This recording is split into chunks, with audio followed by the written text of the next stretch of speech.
Bueno, buenas tardes a todos, a todas. Eh, Agradecerte, Roy, por estar acá en Argé. Realmente es muy interesante todo lo que vos has formulado.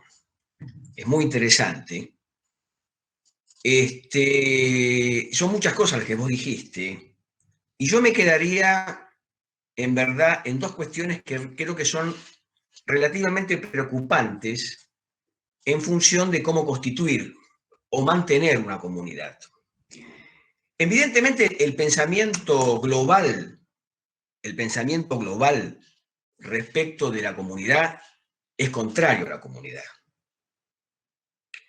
Es decir, en general las ideas que hoy imperan o que circulan, algunas más, otras menos, más allá de que la discusión está bien sobre si el campo de la comunidad o el campo político proviene de una situación impolítica en el margen, por decirlo así, de lo político, que es todo un problema, como también puede ser metapolítico, que es una discusión interesante, pero en general las tendencias, cuando uno lee la literatura, son en verdad más contra la comunidad que a favor de la comunidad. Si esto es por no influencia, porque fundamentalmente, creo que acá lo hemos discutido el año pasado, me parece que fundamentalmente está todavía por me parece que todavía no termina de cerrar, es la cuestión de la preservación de un sujeto todavía que tiene de alguna manera una cierta, un cierto control, por decirlo así. Un sujeto que se afirma a sí mismo y en un sujeto que se afirma a sí mismo, de alguna manera tiene la necesidad de autoafirmarse permanentemente. Entonces, en la autoafirmación, lo único que queda, porque en la autoafirmación, como explica Nancy, vos lo citaste a Nancy, es muy interesante, la comunidad de Sobrada, es otro tema importante, la comunidad de Sobrada, la comunidad inconfesable de Blanchot, donde ahí trata el tema del comunismo, citando a Batel, famoso problema, era el gran problema que tenía Batel, es decir, el comunismo supuestamente debe ser la mejor sociedad para garantizar la satisfacción de todas las necesidades y un plano de igualdad. Y se da cuenta que esto, lo único que une a los hombres es la muerte, como vos dijiste muy bien, es lo que dice Batel. Entonces, hay una tendencia a estar en contra de la comunidad, porque hay, me parece, todavía un intento de rescatar un sujeto autoafirmativo en la cual lo único que puede crear con otro sujeto autoafirmativo es una suerte de espacio, un espacio de, si se quiere, de cierta conciliación, el conjunto, como se le llama por ahí, ¿no? Una especie de conjunto, estar junto con, pero en la medida de que el sujeto autoafirmativo, en orden de su voluntad, se siga afirmando y de alguna manera siga imponiendo el orden al mundo. Y la comunidad serviría en última instancia para eso.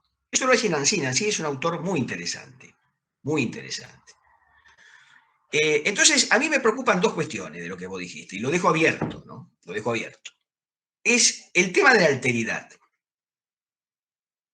Si alteridad es sinónimo de otredad, primero. Y segundo, ¿cuál es el problema en última instancia de la otredad y de la otredad en Latinoamérica? ¿Por qué digo esto? Porque la preocupación, cuando uno va profundizando estas cosas, la preocupación que va teniendo estas cuestiones es ¿cuál es la fuente de dónde viene el tema? ¿Cuál es la fuente de dónde viene el tema? La fuente es Lacan. La fuente es Laclau. Bueno, si la fuente es Lacan o la fuente es Laclau, tenemos varios problemas.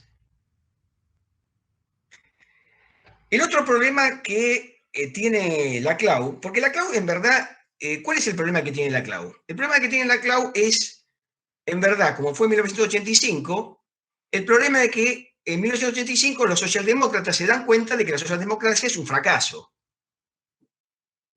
Lo dice claramente. Entonces intenta salvar a la socialdemocracia. Y la socialdemocracia, por un proceso histórico muy interesante que comienza en el siglo XIX, lo único que ha demostrado es puro fracaso. Y esto hay que decirlo con todas las letras. Yo digo lo que. Hay algo mucho mío en toda esta historia, pero la socialdemocracia lo único que generó es fracaso. Reiterado. habría que profundizar por qué se llama socialdemocracia, su relación con el socialismo. Bueno, habría que hacer algunas, entonces, habría que hacer algunas aclaraciones o profundizaciones.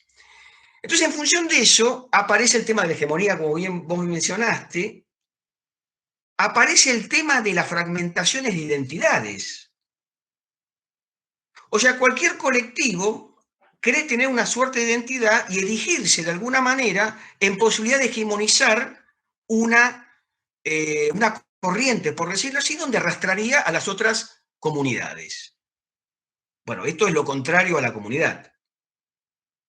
Digo porque esto es muy importante, Roy y a los amigos y los compañeros, porque como siempre tenemos acá, como esto, como bien dijiste vos, no solamente es una charla informativa, sino es una charla de formación política, uno tiene que saber dónde pegar estas cosas.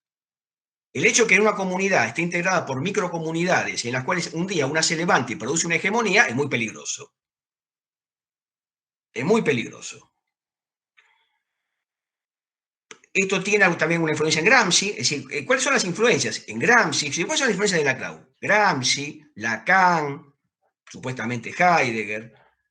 El problema de Rosa exhuma a Rosa Luxemburgo, que fue uno de los exponentes de la socialdemocracia, y con eso compone Hegemonía y Estrategia Socialista, por ejemplo, primero, donde formula esto en 1985, 86 por ahí, y la razón populista. Entonces, esto para mí es un problema, digamos.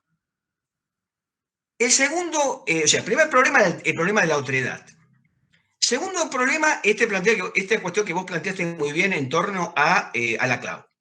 Y el tercer problema, que también tiene relación, es que en una comunidad planteada en términos negativos, que no puede crear una obra comunitaria, si en el fondo la regla es no plantear una obra comunitaria, en el fondo la sociedad, o la comunidad, mejor dicho, nunca puede consolidarse. Porque uno de los elementos que uno puede poner en común es justamente la posibilidad de realizar una obra comunitaria, un proyecto nacional, por ejemplo. Un proyecto nacional puede ser una obra comunitaria. Entonces, si la comunidad es la comunidad desobrada, o sea, la comunidad, traducido del francés, sería la comunidad sin trabajo, la comunidad desocupada, la comunidad que no tiene nada que construir. Sí, la comunidad inoperante, se lo traduce. La comunidad inoperante.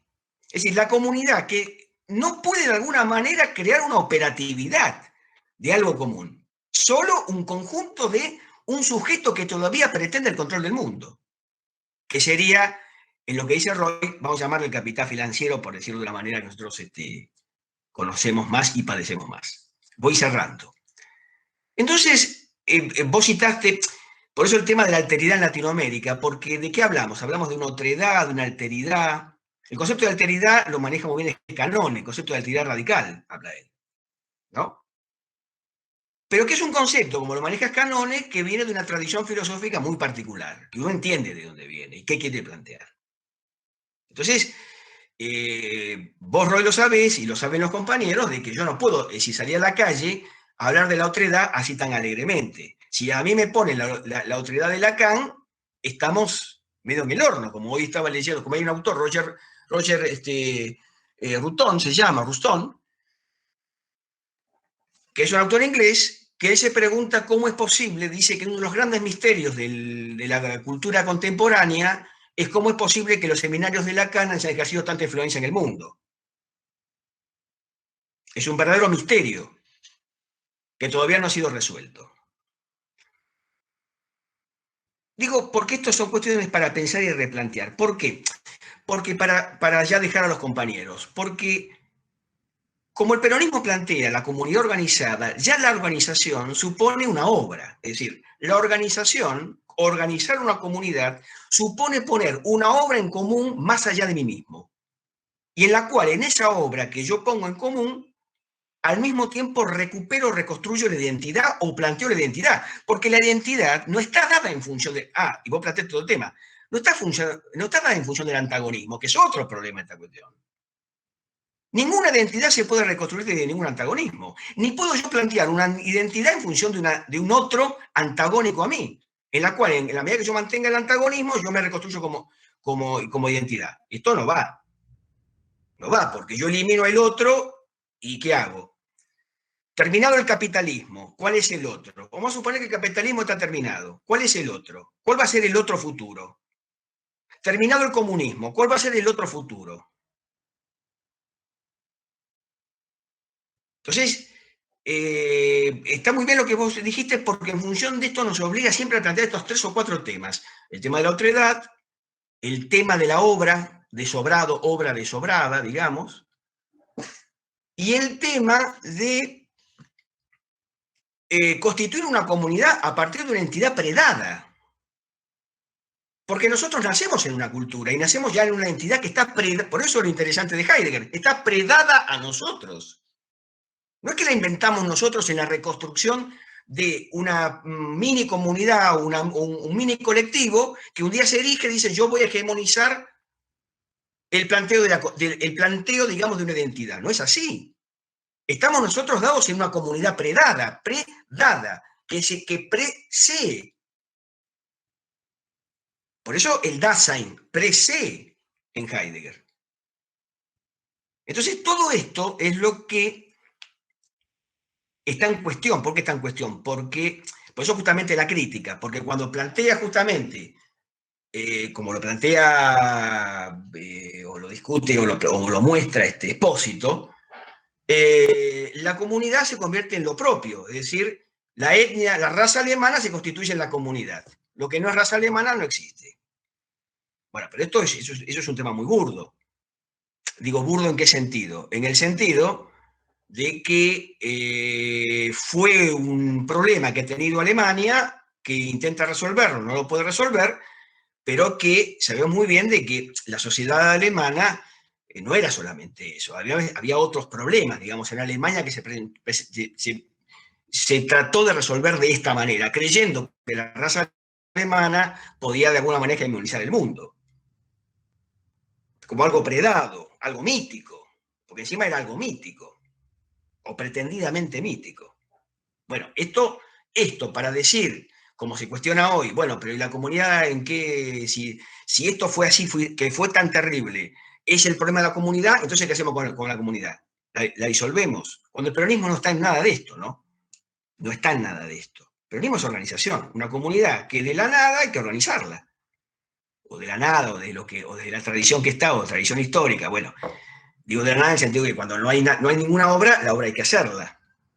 Y la obra es un proyecto en común, por eso el proyecto nacional. Si yo esto lo vinculo con el proyecto nacional, ¿qué es el proyecto nacional sino un proyecto en común? Una obra de realización de la propia identidad. Yo acuerdo mucho con lo que dice Roberto. Obviamente son todas inquietudes que son bastante concurrentes. Sí, en función de esto, creo que dentro de todo esto, ¿no? Insisto, para no tampoco extendernos tanto, sí creo que el tema de lo que hay que discutir hoy es el tema de la ciudadanía, ¿no? Es decir, esto, bueno, desde lo comunitario, cuando hablamos de ciudadanía, ¿de qué hablamos?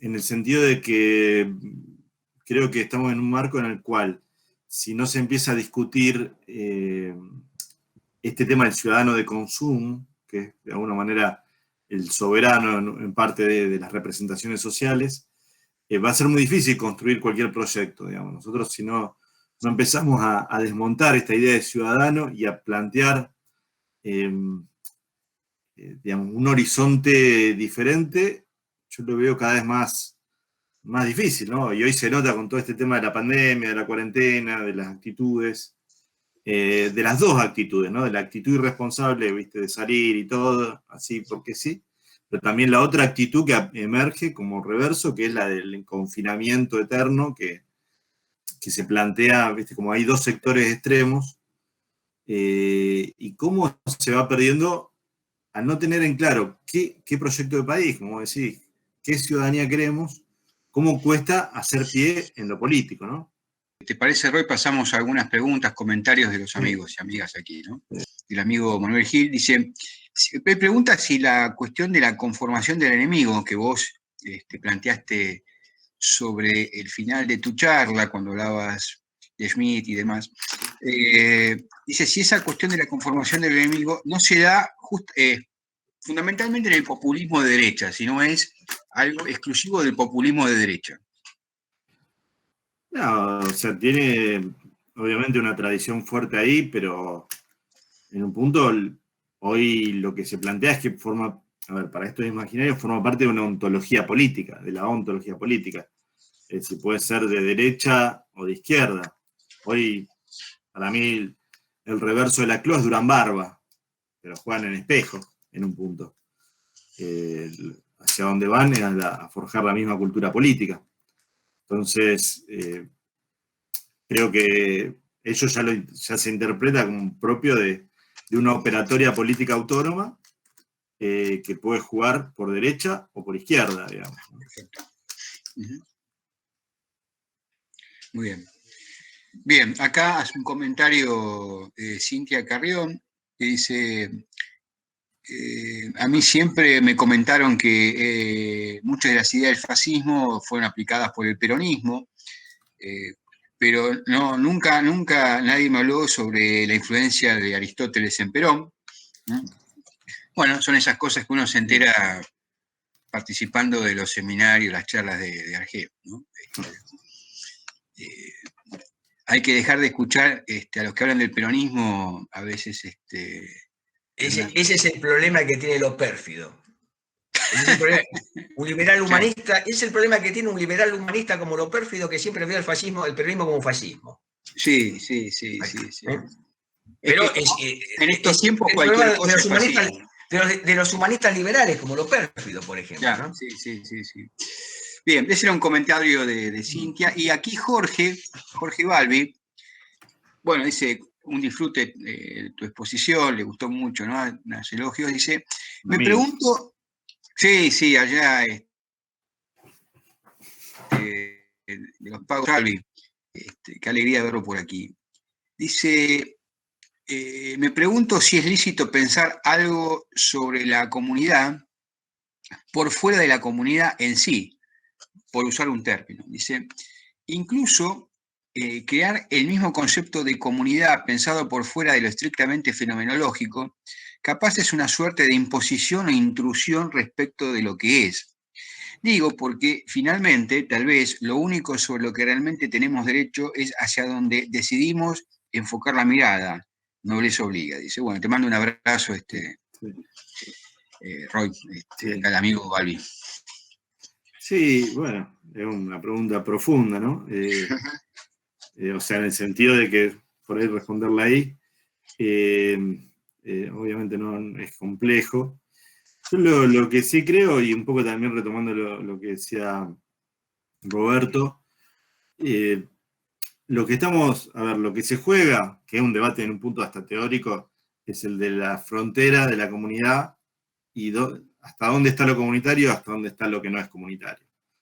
Y es una frontera que tenemos que asumir como inestable, digamos. Me parece que desde el punto de vista teórico no se puede forjar, precisamente porque la comunidad es móvil, digamos, la comunidad es y actúa y se desenvuelve. Y en este punto, un poco también en consonancia con lo que decía Roberto, el tema es cómo esas identidades, porque yo creo que la comunidad alberga la alteridad, es decir, lo otro del sujeto, nosotros nos reconocemos en la diferencia, pero también, obviamente, hay hay una figura que es la de eso individual, eso singular, contribuyendo a lo comunitario, digamos, ¿okay? O sea, eso individual retrovertiendo hacia lo comunitario. Bueno, ese es un juego complejo, ¿no? Es decir, yo creo que lo de la CLO termina dando emergencia a particularismos, ¿no? Y a acciones tiránicas de las minorías. Minorías que en muchos casos son construidas por ingenierías sociales nada inocentes. Entonces, construir esa frontera en que la alteridad forma parte de un colectivo y al mismo tiempo cuando esa alteridad ya es una forma de disociación comunitaria, bueno, encontrar esa frontera obviamente es el gran desafío. Pero claramente Perón esto le da mucha hincapié, ¿no? Porque la comunidad organizada permanentemente dice, bueno, individualidades que se potencian en comunidades que se potencian, y viceversa. Aquí, claramente, me parece que el tema de las minorías, muy propia de las democracias liberales, atenta contra el proyecto comunitario. Y bueno, ahí permanentemente vamos a tener que empezar a encontrarle la vuelta, a evitar la diferencia, pero al mismo tiempo de construir colectividades que tengan un horizonte político, ¿no? Que estén, como decía Roberto, en función de una obra política. Manuel Cañete hace una reflexión y una pregunta al mismo tiempo. Y bueno, en el caso del concepto de comunidad organizada, que para Perón es, dice Manuel Cañete, la conquista del poder del Estado, y por otro lado dice Foucault, ¿no? Que habla de la gubernamentalidad, asociado a esto al concepto de biopolítica de Foucault, y que lo entiende como gobernar a las personas y regular sus conductas desde incluso el rol familiar, ¿no? Desde el ámbito familiar. Dice, ¿cómo ves estas dos dimensiones del concepto de comunidad organizada, por un lado, y de gubernamentalidad y de biopolítica en Foucault, en estos tiempos, ¿no? De pandemias, de estos tiempos justamente donde se pone en jaque el concepto mismo de comunidad, como vos lo planteabas, Roy, en tu conferencia? Bueno, de Foucault, la verdad no soy un especialista. De hecho, acá tenemos un asistente, el profesor Manino, que sí es un especialista, realmente alguien que ha estudiado muy profundamente la obra de Foucault. Por eso la idea de gubernamentalidad no te la podría hablar con toda la propiedad, me parece que demanda la pregunta. Sí, con el primer tramo de la pregunta. Y el tema del Estado es un tema, porque si vos, por ejemplo, depende de dónde te metas, ¿no? Pero si vas al texto de la comunidad organizada, no hay una presencia muy fuerte del Estado, digamos, ¿no? Si vos lees, hasta uno podría criticarlo desde ese lugar. Perón, en ese sentido, digamos, el Estado no aparece como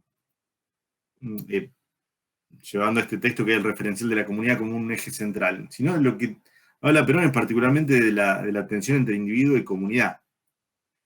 Obviamente el Estado tiene un rol central, pero no es, digamos, dentro de ese imaginario tan relevante. En ese punto, en relación a lo que vos planteás de la conquista del poder, yo me atrevo a citar el ejemplo de Sampai, que es tal vez quien por él le da una reflexión más sistemática al tema del Estado, que tal vez en Perón no está tan abierta a esa reflexión. Y Sampai lo que, por ejemplo, genera toda una teoría del Estado, pero una de las cosas que le critica a Maquiavelo, Sampai es una lectura de carácter neotomista muy profunda, y tomista, como dice Octavio de Ricci, para pensar el futuro. Y Sampai lo que le critica a Maquiavelo es el tema del poder, es decir, el tema de que en realidad a partir de Maquiavelo, por su entronque moderno, solo ve el Estado como una herramienta de poder. Y de lo que se trata es de restablecer el sentido metafísico del Estado. Es decir, algo que rebasa el mero ejercicio del poder y que tiene un anclaje ya mucho más, digamos, lo que se le critica es precisamente la lectura del Estado como una herramienta, como un mecanismo de poder, exclusivamente y excluyentemente. Y acá lo que se abre, y lo que se plantea, insisto, por Sampai, que es un poco el que me parece más piensa esto, es pensar una ontología del Estado, pero desde una propia metafísica, es decir, vinculada ya a un fin trascendente que es la felicidad colectiva, ¿no? Pero en este sentido, la conquista del poder es un momento, pero al mismo tiempo es un momento secundario desde el punto de vista de que de lo que se trata es de construir una entrada hacia el Estado mucho más compleja, digamos, ¿no? Y en este sentido, por ejemplo, la misma estructura de los sindicatos, una estructura que muchas veces se refleja en paralelo a la estructura del Estado. Entonces, yo creo que ahí el peronismo va generando mecanismos que se van retroalimentando, digamos. Que, digamos, la idea del Estado no es tan fuerte, si bien obviamente es central, pero no es tan fuerte como por ahí a veces nosotros generalmente nos la representamos. ¿En qué momento vos creés que comienza a consolidarse esa idea de predominancia del estatalismo en el peronismo? ¿No? Es una cosa que yo vengo trabajando, intentando pensar, porque, como vos muy bien decías, en el texto de la comunidad organizada, y luego, que es el texto liminar del peronismo, ¿no? Fundacional, y luego en otro texto clave, fundamental de Perón, su testamento político, que es el modelo argentino para el proyecto nacional, nunca aparece la centralidad del Estado, que le critican tan abiertamente los sectores liberales al peronismo, y que hoy sectores progresistas le asignan como una virtud del peronismo, ¿no? Cooptando al peronismo de esa visión neoprogresista y poniendo una centralidad en el peronismo que doctrinariamente jamás tuvo, ¿no? Y hasta yo me animaría a decir que en la práctica tampoco, porque viendo algunos datos, la tan mentada participación del Estado en la economía no es tal, ¿no? Digamos, incluso la planificación del peronismo fue una planificación indicativa. Pero retomando un poco la pregunta, ¿vos creés que hay un momento cero de esa centralidad de la cuestión del Estado, el peronismo? ¿Vos la podés identificar o es algo que se ha ido construyendo en el tiempo y ha adquirido una dimensión que hoy conocemos por versiones de adversario y hasta de los propios, supuestamente, amigos, ¿no? Claro. Yo la verdad que ahora me preguntás, yo no identifico un momento especial. Imagino que también a partir digamos, de la revolución de las fusiladoras, digamos, de alguna manera, a partir del exilio mismo de Perón, la idea de construir un proyecto en el cual sea un proyecto de retorno y que Perón, bueno, va minando el poder de estos gobiernos de facto, y va sumando actores, lo pienso ahora que me lo planteas, ¿no? Y eso, bueno, sí, implica ya una centralidad del poder y un ir hacia el Estado, bueno, digamos, para tomar el poder en un momento. Imagino que puede ser eso, también con un lenguaje de época, la concurrencia de sectores tal vez nuevos, más vinculados al marxismo, en el cual el Estado ya tiene una centralidad mucho mayor.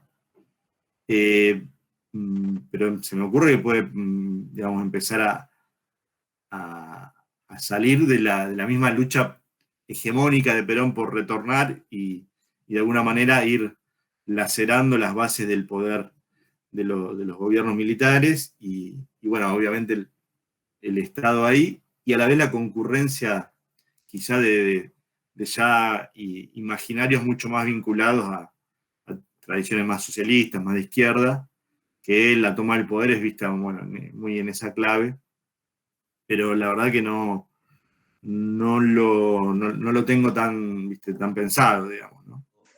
Vos llamás a tu charla ser en común y lo planteás como si fuera, digamos, una dimensión ontológica.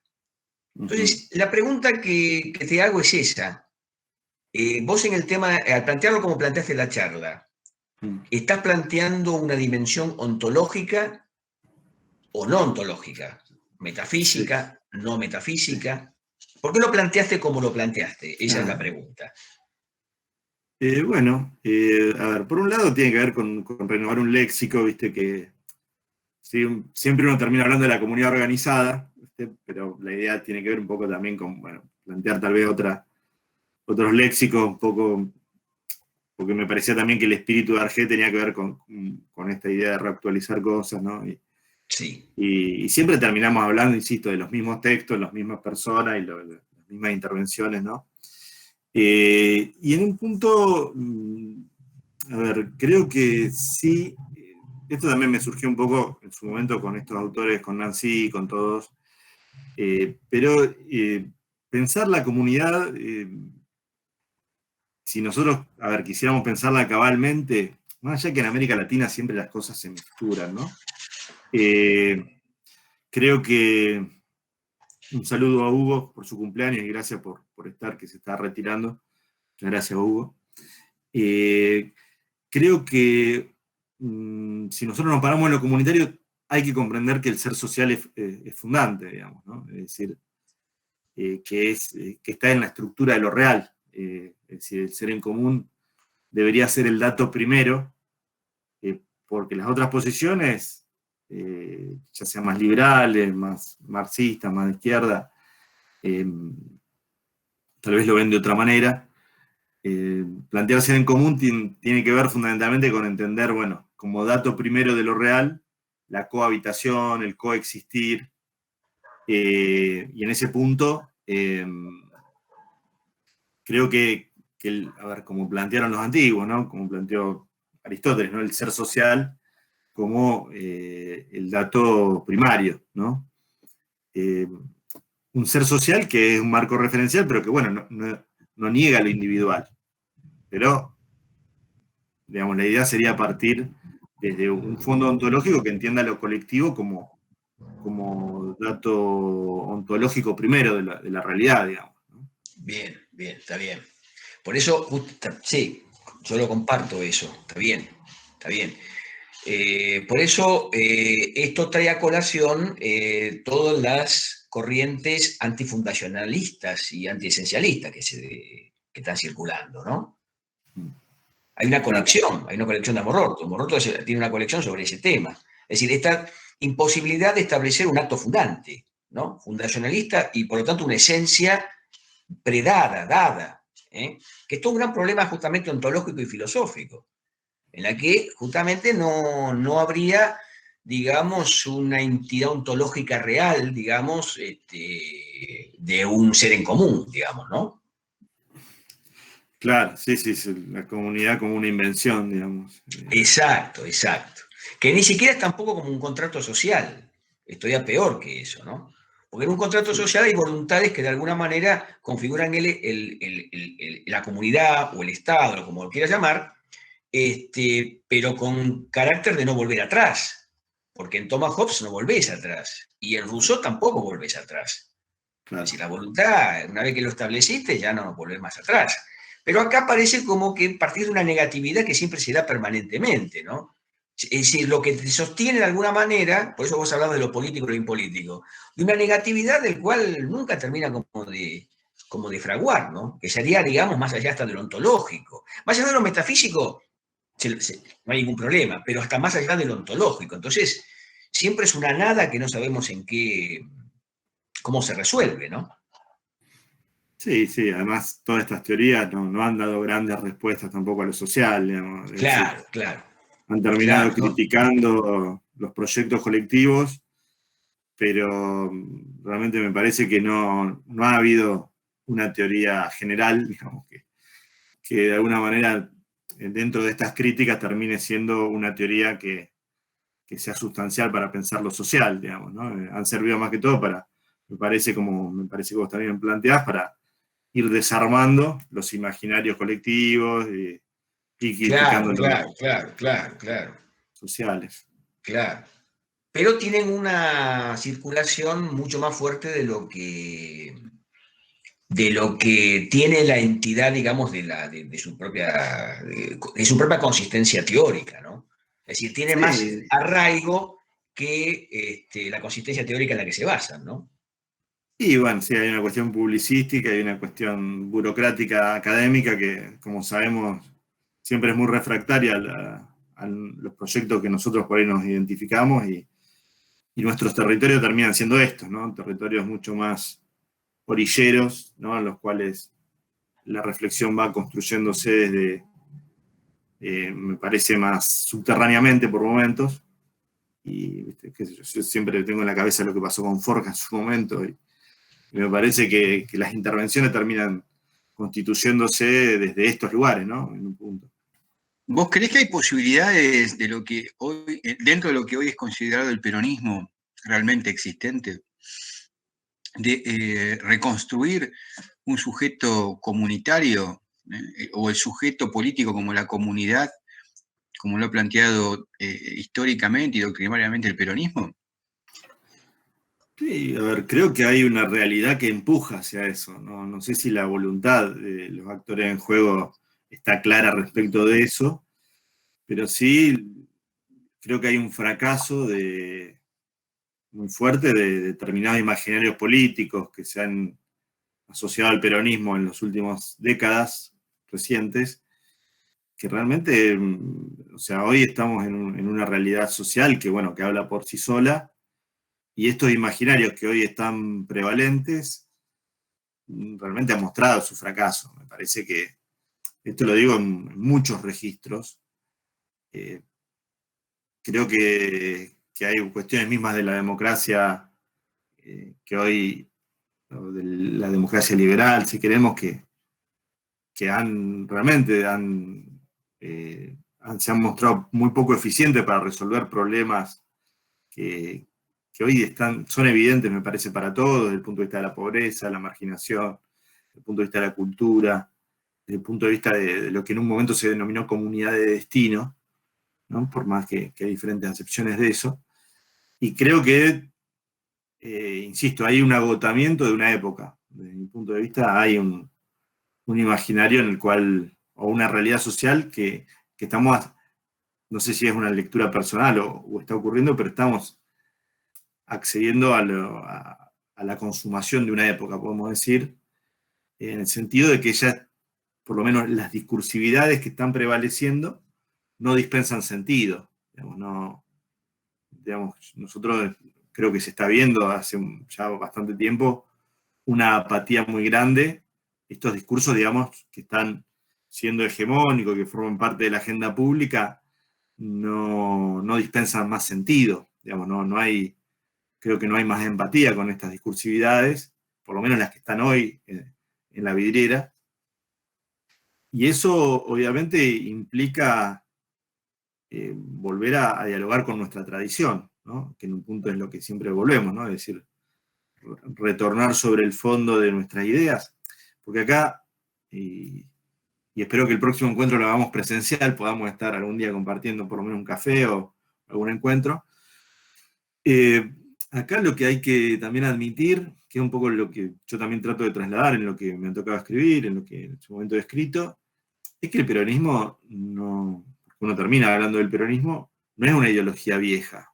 El peronismo es una ideología nueva de los pueblos de la periferia, particularmente de América Latina, con su historia, pero es una ideología del siglo XX, desde el punto de vista de que no estamos hablando de un siglo XVIII, siglo XIX, como el liberalismo, como el socialismo, sino que estamos hablando de un producto cultural de nuestro tiempo, de nuestra contemporaneidad.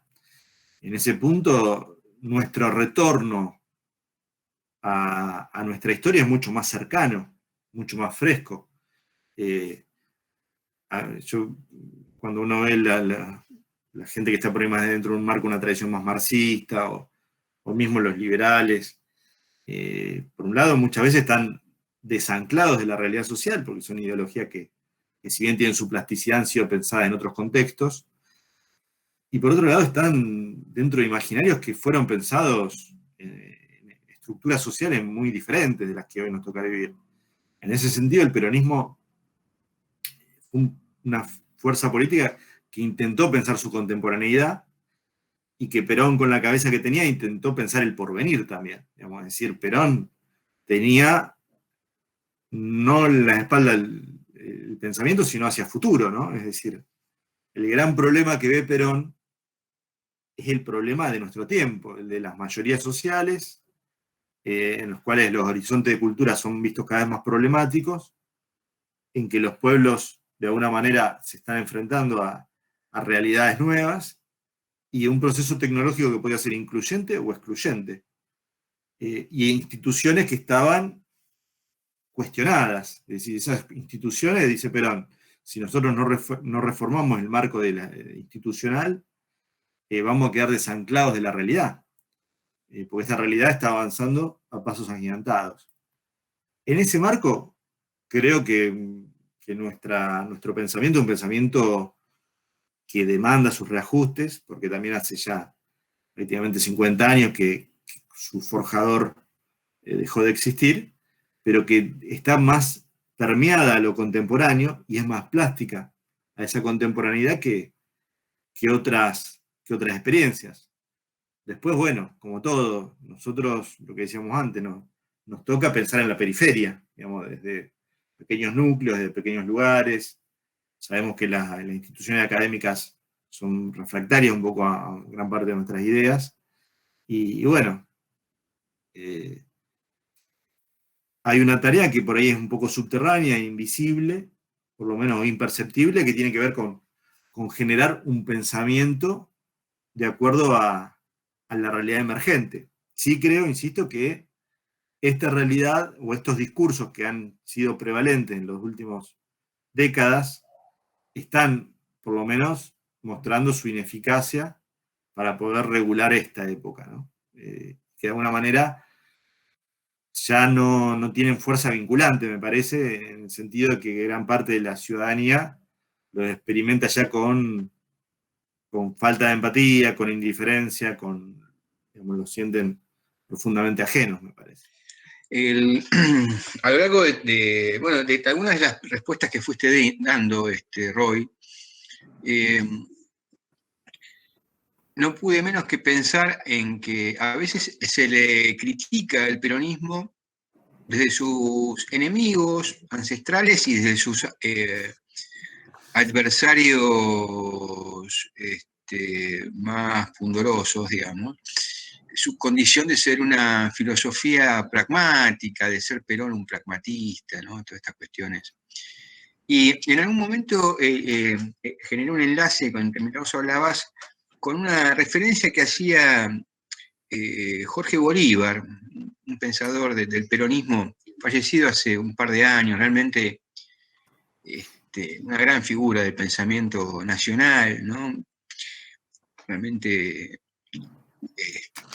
nosotros acá en Argel nos resistimos a hablar de intelectuales peronistas, ¿no? Siguiendo un poco la máxima de Jauretche, de Scalabrini, pero sí, realmente era una gran intelectual. Y hablaba de peronismo en términos de un pensamiento estratégico, ¿no? Que Perón tenía un pensamiento estratégico. A mí me pareció siempre brillante esa aproximación al peronismo, fundamentalmente por lo que tiene el pensamiento estratégico para comprender la realidad en la que tiene que cabalgar la dirigencia política, ¿no? ¿Vos creés que es posible hoy, en estos tiempos, generar desde la idea de comunidad, y más precisamente de comunidad organizada, que es afín a nuestra filosofía justicialista, un pensamiento estratégico? ¿Y encontrás vos en algunos dirigentes justicialistas contemporáneos algún germen de pensamiento estratégico, o están totalmente condicionados por la coyuntura electoral? Bueno, lo del pensamiento estratégico, sí, el texto de Bolívar, esos 2 tomos que publicó en su momento, me parecieron un aporte muy valioso, realmente una intervención muy, muy interesante. Y bueno, eso también, yo creo que Piñero y Íñiguez también lo reflexiona, en el sentido de que plantea que, bueno, el pensamiento de Perón es un pensamiento que, si bien parte de una concepción estratégico-militar al principio, es un pensamiento que se enriquece hacia un pensamiento estratégico-político, ¿no? En el sentido de que ya está pensando no en la guerra, sino en la gran política, en la cual no hay una dirección de mando, como en la cuestión militar, de estructura bien vertical, sino que ya al entrar a la política está la cuestión del mando y de la persuasión, ¿no? Entonces, ya la estrategia deviene una tarea no militar, sino una tarea también de convencimiento. Y bueno, en ese sentido, el peronismo siempre ha tenido esa imagen, digamos, por lo menos de lo estratégico, creo que lo que tal vez hoy está en juego es que tiene que haber un pensamiento que también incorpore la cuestión de la técnica, digamos, lo que hoy se denominaría lo tecnológico, porque Perón vio hasta un momento, digamos, vio hasta ese momento que falleció y anticipó muchos procesos, pero obviamente nosotros en un punto estamos viviendo en otro mundo, y cualquier reflexión estratégica demanda desde nuestra propia base identitaria, pero demanda una lectura de lo político un poco más actualizada, ¿no? Obviamente. Y respecto de los actores políticos, yo creo que el peronismo, porque también el peronismo siempre tuvo una voluntad de vencer, ¿no? De no quedar en una retórica de buenos derrotados, tuvo un imaginario de justicia social fuerte, pero también de ganar, ¿no? Siempre el peronismo fue eso, ¿no? Una máquina de ganar, porque siempre se vino con bastante desprecio esos discursos de izquierda derrotistas, entonces siempre para nuestra identidad fue muy fuerte la idea de no solo tener una verdad social, sino vencer. Creo que tal vez eso, sobre todo después de la muerte de Perón, devino en una cuestión estructuralmente pragmática, que ha predominado ese imaginario, si querés, electoral, y yo creo que el peronismo, fruto de esa cultura del Estado también que ha tenido muy fuerte, al perder el imaginario estratégico, ha quedado en un administrativismo, digamos. Es decir, los actores políticos hoy piensan desde la gestión. O sea, y hasta lo que tiene que ver con lo doctrinario, lo ideológico, muchas veces hasta es visto desde dos lugares por los actores políticos. Como un valor simbólico, en el mejor de los casos, una suerte de procedencia histórica, o, en el peor de los casos, como un obstáculo ya. ¿Viste? Cuando a determinados gestores vos le planteás cuestiones que tienen que ver con lo doctrinario, con las ideas fundacionales, con los marcos referenciales, lo ven ya como algo que puede obstaculizar el proceso administrativo o de gestión, ¿no?